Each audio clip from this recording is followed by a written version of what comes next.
नमस्कार। प्रभात साक्षी news network पर आप सभी का स्वागत है। देश की राजधानी दिल्ली की 70 सदस्यीय विधानसभा के लिए चुनाव की तारीखों का ऐलान हो गया है। इसी के साथ ही अयोध्या की मिल्कीपुर विधानसभा तथा कुछ अन्य राज्यों की विधानसभा सीटों पर उपचुनाव की भी घोषणा कर दी गई है। हम आपको बता दें कि दिल्ली में 5 फरवरी को मतदान होगा, जबकि मतों की गिनती 3 दिन बाद यानी 8 फरवरी को की जाएगी। दिल्ली में पिछले 10 सालों से सत्ता में मौजूद आम आदमी पार्टी ने जहां फिर लाएंगे केजरीवाल जैसा चुनावी गीत जारी किया है, वहीं बीजेपी ने बदल के रहेंगे का दम भरा है। हम आपको बता दें कि दिल्ली में विधानसभा की 70 सीटें हैं, जिसमें से 58 सामान्य श्रेणी की, जबकि 12 सीटें अनुसूचित जाति के लिए आरक्षित हैं।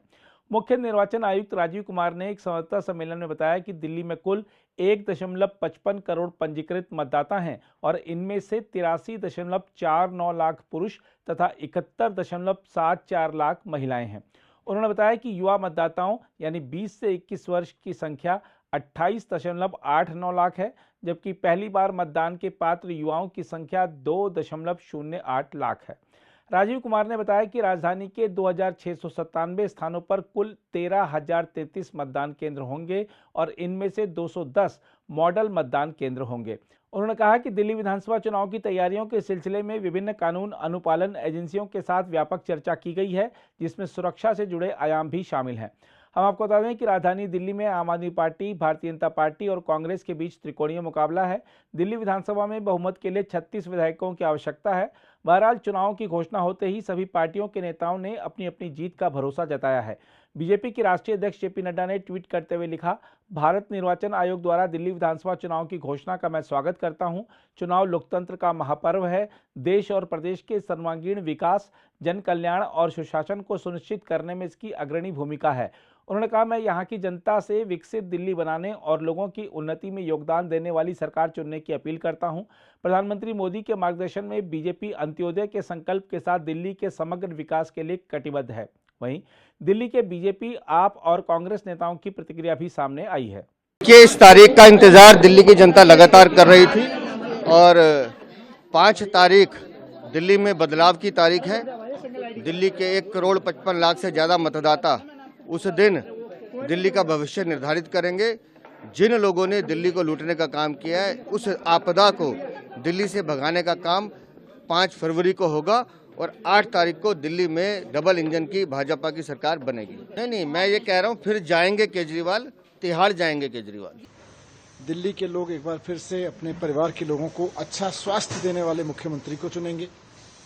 दिल्ली के लोग एक बार फिर से उनको 24 घंटे बिजली देने वाले, जीरो बिजली बिल देने वाले नेता को चुनेंगे।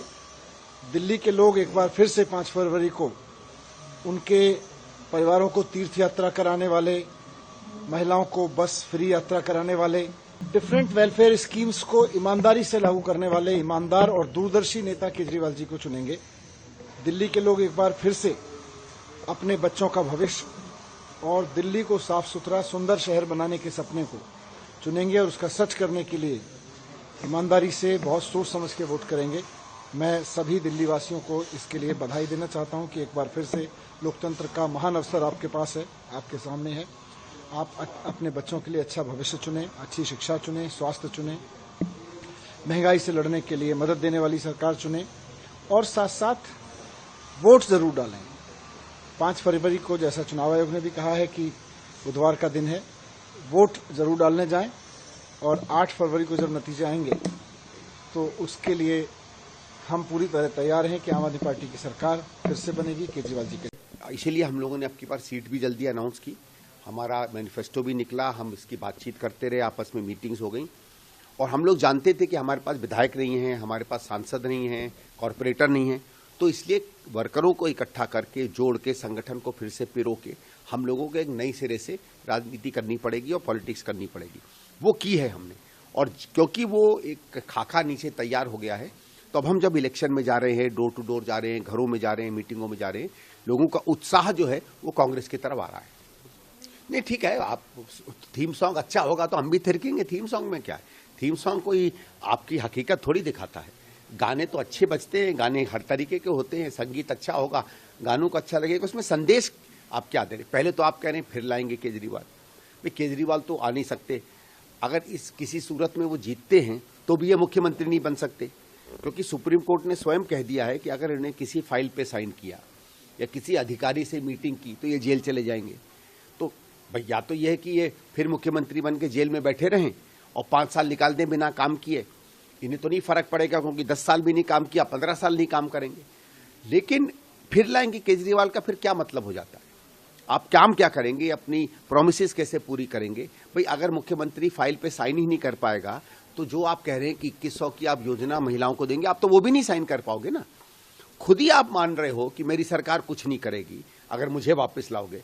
आप कहते हैं आम आदमी को वापस लाएंगे, चलो मैं मानता, आप पार्टी को वापस लाएंगे, चलो मैं मानता, पर आपने तो इन सबको हटा के एक ऐसे व्यक्ति को वापस लाने की बात कह दी जो व्यक्ति कभी मुख्यमंत्री बन ही नहीं सकता। ठीक है, वो इतना ही होता है, कभी 35 दिन, कभी 40 दिन, कभी 30-32 दिन, जो भी दिन मिलेंगे।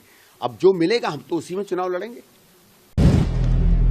अगर आप भी लेना चाहते हैं देश दुनिया की तमाम जानकारी तो आज ही सब्सक्राइब करें हमारे चैनल को। साथ ही नीचे दिए बेल आइकन को जरूर दबाएं ताकि हर अपडेट आप तक पहुंच सके।